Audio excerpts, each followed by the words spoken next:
Bueno, mira, el proyecto es un gran proyecto y nosotros lo primero que hicimos fue acudir a las mejores empresas del mundo en construcción. Sí.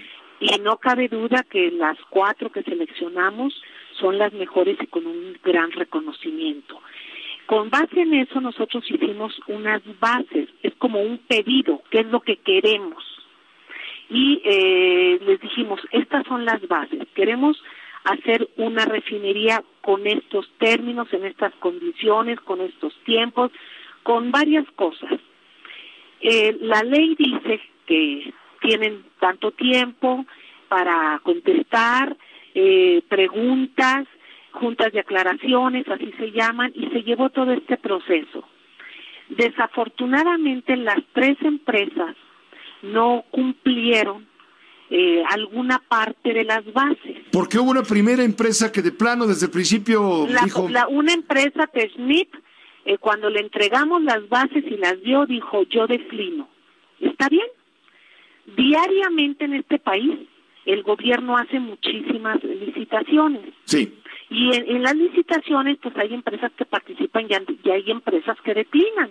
Bueno, aquí una declinó. Muy bien, las otras 3 se quedaron y presentaron sus propuestas técnicas, posteriormente presentaron sus propuestas económicas y no cumplían, unas en un concepto, otras en otro concepto, y la ley marca que si no cumplen, pues no cumplen. Ahora, sí, porque hay un presupuesto tope de $8,000 millones y tengo entendido, lo explicaba el presidente de la República esta mañana, hubo alguna que presentó un costo de 12,000 millones, otra de 10,000 millones y por ahí. Costos estimados. Estimados, costos claro. Estimados. Eso es una de las funciones, otra de las cuestiones era el tiempo, otra de las cuestiones eran las condicionantes, las empresas ponían ciertas condicionantes que nosotros teníamos en las bases, como decíamos, a ver, necesitamos que se hagan esto, y ellos decían sí, pero condicionamos a esto, y eso de acuerdo a la ley, pues no pasan. No pasa, no es que dijéramos, bueno, vamos a ajustar tantito porque nos dijeron esto y cambiamos. No podemos cambiar las bases. Una vez que se lanza una licitación hay que respetar el término de la licitación. Para eso son las juntas de aclaraciones. Y en las juntas de aclaraciones se va hablando, se van haciendo las adecuaciones. Entonces ellos durante las juntas de aclaraciones, a la hora que entregan sus propuestas, hay algunas bases que no cumplen, y si no cumplen, pues no cumplen, o sea, no podemos decir, bueno, esta se la perdonamos, así no es la ley. No cumplieron, por eso se declaró desierta la licitación y el gobierno tomó la decisión de decir, a ver, vamos a hacerla.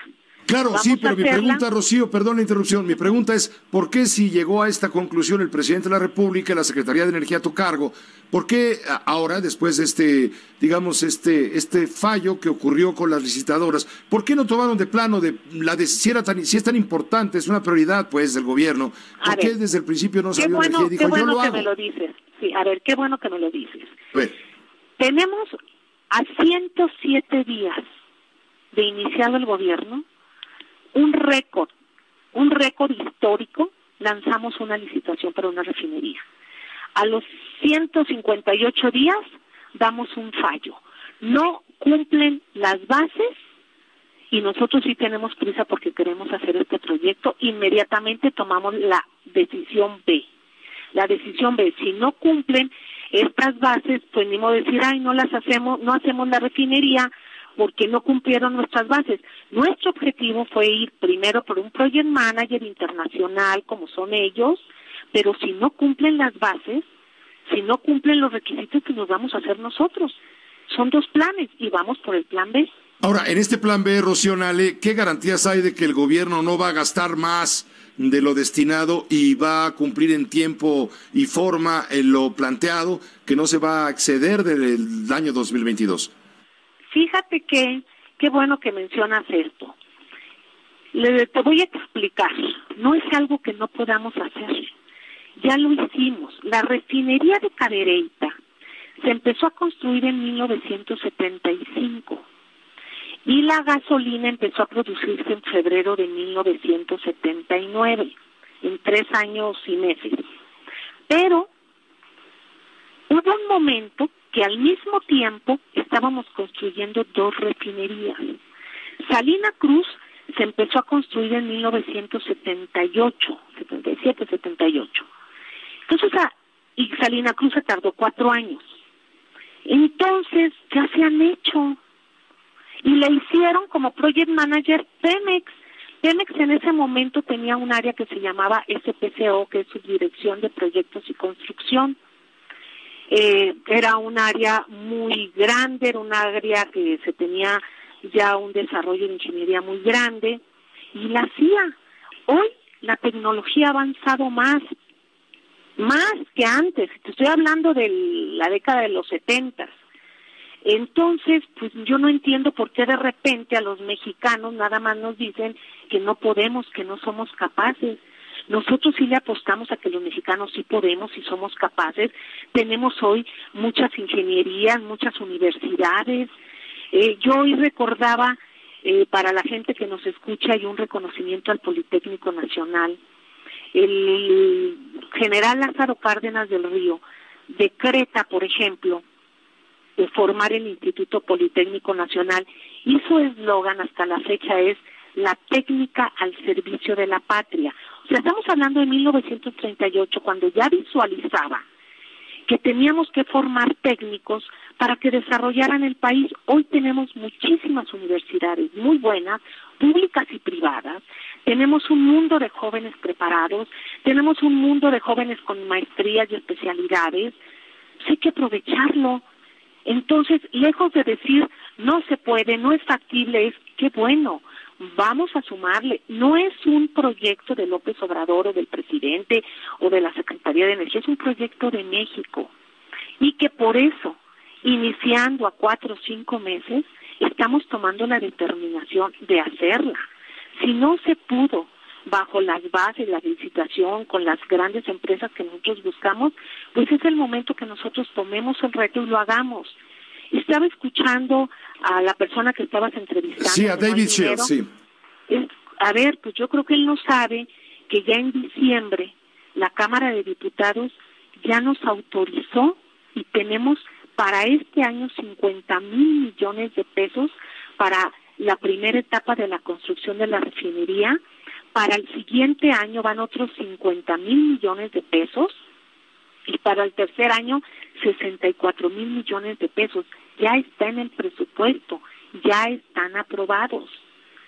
Entonces, pues hay que informarse un poco más, hay que tener la emoción, las ganas de hacer este proyecto, porque es un proyecto para México, que así como se quedaron las 6 refinerías anteriores que hicieron nuestras pasadas generaciones, nosotros tengamos también la actividad de ingeniería industrial para reactivar esto, que sin duda hoy nuestros jóvenes, nosotros mismos, demandamos una obra de esta naturaleza, y es lo que vamos a hacer. Ahora, yo quisiera, Rocío Nale, que nos explicaras a la audiencia, ¿por qué entonces, si estas son las bases y el contexto que lleva al gobierno a tomar esta decisión sin duda rotunda, por qué los bonos de Pemex han reaccionado a la baja luego del anuncio, y por qué las calificadoras como Moody's y Standard & Poor's no ven con buenos ojos, ven con suspicacia, con sospecha, con escepticismo esta decisión que va a presionar más financieramente a Pemex? Bueno, mira, Pepe, hay que recordar, yo con el debido respeto de las calificadoras, nosotros recibimos una empresa muy endeudada, y aquí voy a hacer un señalamiento de unos datos que salieron ayer. En 1999, Pemex tenía una deuda de 12,500 millones de dólares. Al 2006, Pemex tenía ya una deuda de 51,160 millones de dólares, es decir, más del 300% creció esta deuda. Estos datos salieron ayer en una nota que me pareció bastante bien. Estamos hablando del periodo del presidente Fox, cuando más ingresos extraordinarios del petróleo se tuvieron, y cuando la deuda creció más del 300%.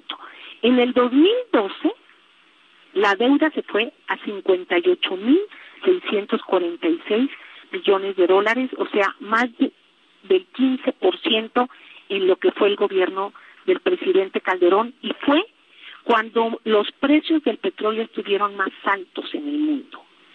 Posteriormente, con el presidente Peña, ya en su salida en el 2018, pues nos deja una deuda de 107,000 millones de dólares, con un porcentaje de aumento del 77%. Esos son los datos, así recibimos a la empresa con los gobiernos anteriores. Hoy explicaba el director de Pemex, después de 10 años, el primer trimestre no se endeuda. Pemex no se endeuda. Después del primer trimestre, logramos frenar la declinación petrolera e incluso ya empezó con un muy pequeño repunte. Entonces yo creo que eso deberían de estar viendo las calificadoras, el esfuerzo que se está haciendo. Y con esta construcción de la refinería, pues es un dinero que está aportando el presupuesto.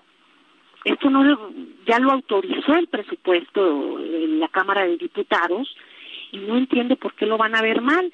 Al contrario, nosotros con esto, a la larga, 3 años, vamos a producir nuestros combustibles y vamos a equilibrar el déficit que traemos entre la plataforma de producción petrolera y la producción de combustibles que estamos requiriendo en el país. Ahora, Rocío... Yo lo respeto, pero no comparto su opinión. Ahora, hay un tema también que se ha comentado mucho entre los expertos. ¿Para qué invertirle tanto a la refinería petrolera si saldría más barato seguir comprando la gasolina pues a Estados Unidos, otros países, tomando en cuenta también que viene la transformación tecnológica? Al rato, no sé cuántos años, ya no va a haber gasolineras, va a haber enchufes de luz para los motores eléctricos. A ver, de acuerdo a la Agencia Internacional de Energía, en todo el mundo, nosotros vamos a depender de los combustibles fósiles mínimo hasta el 2050, mínimo. En México tenemos un parque vehicular de los más altos del mundo. Tan es así que estamos importando el 80% de los combustibles que requerimos. Tan es así. Y cuando la gente dice, ¿para qué? Pues vamos a comprar lo que nos producen en otro lado. Primero, eso es una mentalidad perezosa. Nosotros tenemos que producir en este país. Si queremos crecer, si queremos tener desarrollo, si queremos generar empleos, si queremos tener una autosuficiencia también energética y tener un desarrollo tecnológico, tenemos que producir. Imagínate, Pepe, que así hubieran pensado los chinos o que así estuvieran pensando nuestros vecinos estadounidenses. Pues vamos a sentarnos, o como decimos en el sur, vete a la hamaca y a ver quién nos viene a hacer el favor y nosotros compramos. Pues es una mentalidad perezosa. Este gobierno tiene una mentalidad de trabajo, de producción, de construcción, y en ese sentido va, e incluso, como te comentaba, nos va a ayudar al balance, a nivelar el balance en el déficit de combustibles que traemos. Permíteme una última pregunta, y me está llegando información como una reacción del senador Ricardo Monreal, coordinador de la bancada de Morena. Él acaba de decir a los reporteros en el contexto de la aprobación de la reforma educativa, pero le preguntaron específicamente sobre esta decisión presidencial de lanzar a la Secretaría de Energía y a Pemex como responsables de la construcción de Dos Bocas al declararse desierta la licitación para la participación de empresas particulares extranjeras. Bueno, y dice Monreal que considera que Pemex y la Secretaría de Energía no tienen capacidad para construir una refinería. Y dice que el gobierno puede utilizar la designación directa. Dice que si López Obrador pretende construir en 3 años la refinería, es menester confiar en él. Bueno, esa es la opinión del senador, lo cual yo respeto, pero le voy a explicar yo al senador, porque a lo mejor no tiene los datos, de lo que es la subdirección de proyectos de Pemex, de lo que se ha construido en Pemex, de lo que es el IMP, porque también aquí estamos utilizando el brazo tecnológico del IMP, y de la visión que se tiene en el desarrollo de ingeniería. Aquí se le da, como dice el presidente, aquí somos respetuosos, hay pluralidad, hay democracia y se abre para que cada quien opine lo propio, pero nosotros ya tenemos una política energética establecida y es la que vamos a hacer en estos 6 años.